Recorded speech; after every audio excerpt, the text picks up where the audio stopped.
karena kita mengutamakan untuk hassle-free experience ini. Jadi experience yang nggak ribet kan. Jadi untuk tenant kita memberikan misalnya service yang optimal di mana semuanya sudah kita sediakan.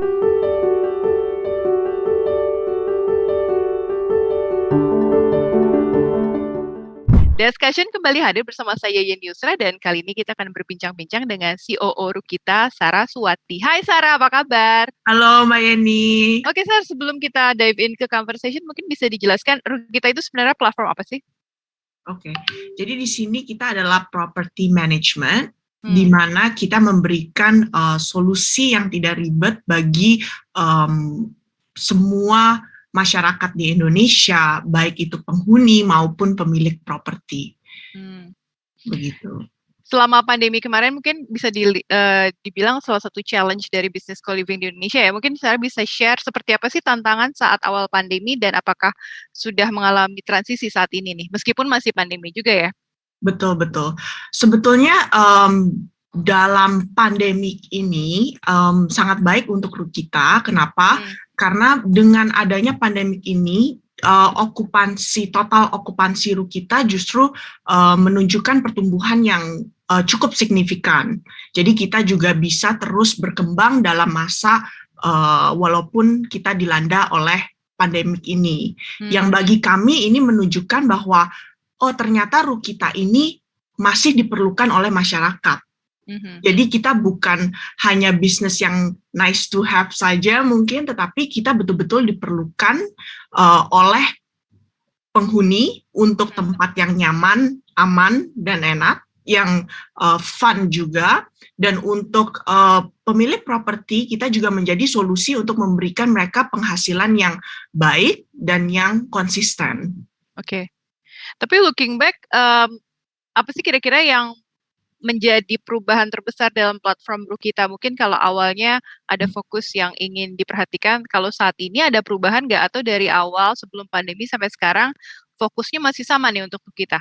Ya, kita fokusnya masih sama dari sebelum pandemi sampai sekarang, tetapi mungkin dengan adanya pandemi ini mendorong kita untuk harus beradaptasi lebih cepat lagi. Jadi kita juga dari sisi tim kita, juga dari cara kita untuk menghandle tenant-tenant kita, customer kita, ya. Jadi kita harus mengutamakan keselamatan mereka.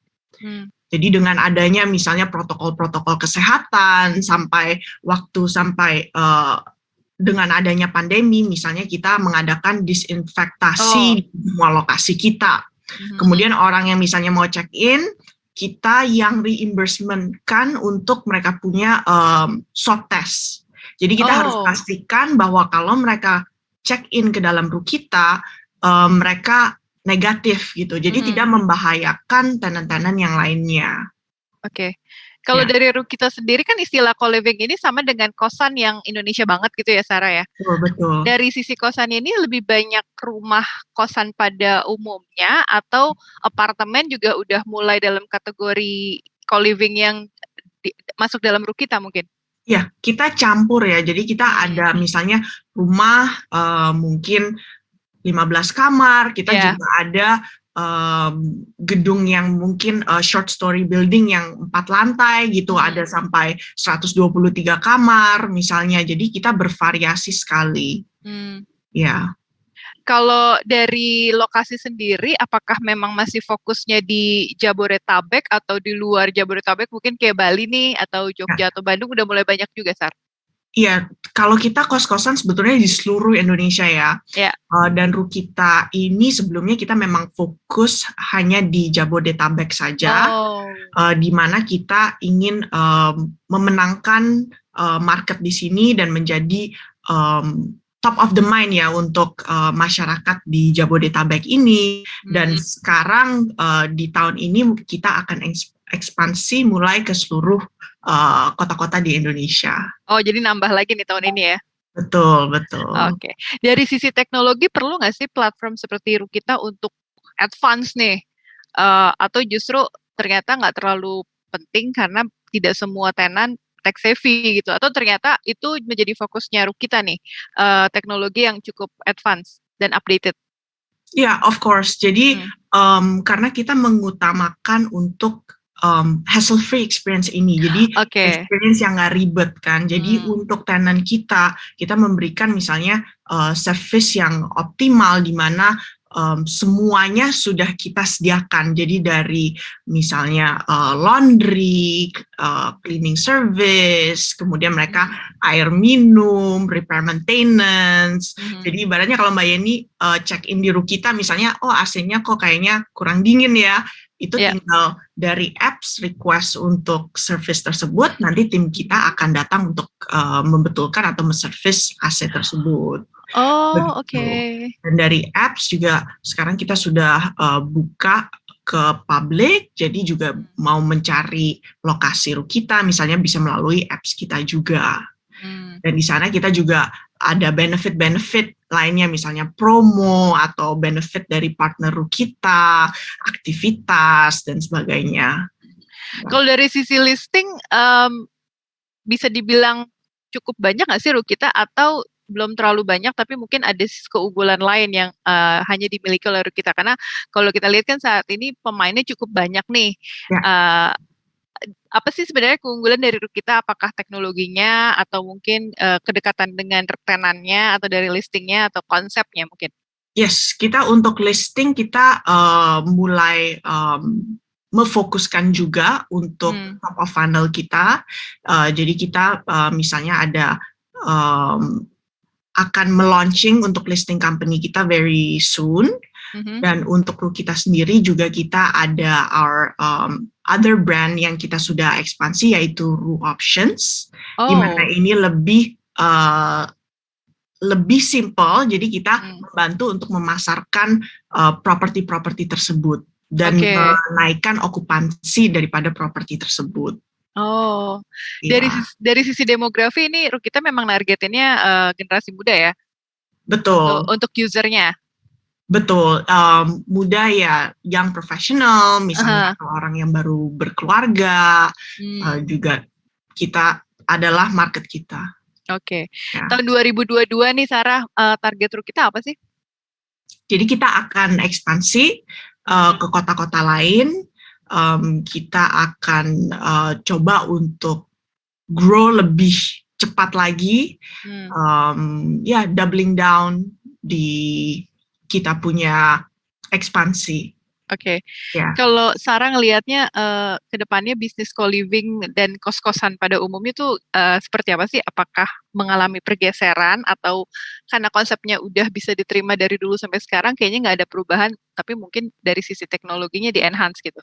Iya. Karena saya rasa sebetulnya co-living ini sudah menjadi kultur daripada masyarakat di Indonesia ya, seperti tadi Mbak Yeni katakan bahwa dari era Belanda mungkin dulu mulainya dari indekos. Jadi sesuatu konsep seperti co-living atau kos-kosan itu sudah nggak asing lagi. Nah, sekarang ini pertumbuhan kos-kosan memang makin pesat di Indonesia. Kenapa? Karena ini menjadi solusi yang paling terjangkau yang diperlukan oleh generasi kita saat ini. Jadi untuk mungkin generasi kita menginvestasi atau membeli rumah itu kan sangat mahal sekali ya. Sekarang harga tanah juga mulai naik. Kemudian kita kalau untuk mau menyewa apartemen juga sangat sulit. Kenapa? Karena harus 1 tahun di muka pembayarannya atau 6 bulan di muka, tetapi harganya jauh lebih tinggi. Nah, dengan kos-kosan yang ada sekarang pun makin banyak kualitasnya yang baik. Jadi seperti kos eksklusif dan sebagainya. Makanya bisnis kita ini walaupun dengan adanya pandemik itu masih diperlukan oleh masyarakat. Kenapa? Karena kita semua masih perlu tempat tinggal. Dan kita memerlukan tempat tinggal yang nyaman dan yang aman juga. Di sini di mana Rukita bisa memberikan hal tersebut kepada masyarakat. Oke. Ini tahun 2020 kalau nggak salah atau mungkin sebelumnya ya udah menerima pendanaan nih. Kalau misalnya Sarah ngelihat, kenapa sih akhirnya investor banyak sekali ngelihat platform seperti ini tuh kayaknya lumayan oke nih ke depannya nih. Apakah itu salah satu alasannya akhirnya Rukita termasuk platform yang juga mendapatkan pendanaan? Atau mungkin tanpa pandemi atau tanpa tren yang ada pun sebenarnya bisnis Rukita memang cukup menarik untuk dilirik oleh investor gitu. Sarah ngeliatnya seperti itu.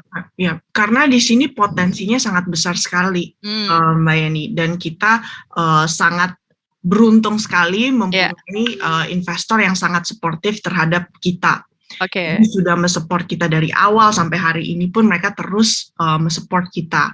Jadi di sini kenapa mereka mensupport kita, karena mereka juga melihat bahwa performance kita sangat baik sekali. Kemudian untuk market di Indonesia juga sangat besar dan kita menguasai atas market tersebut. Oke.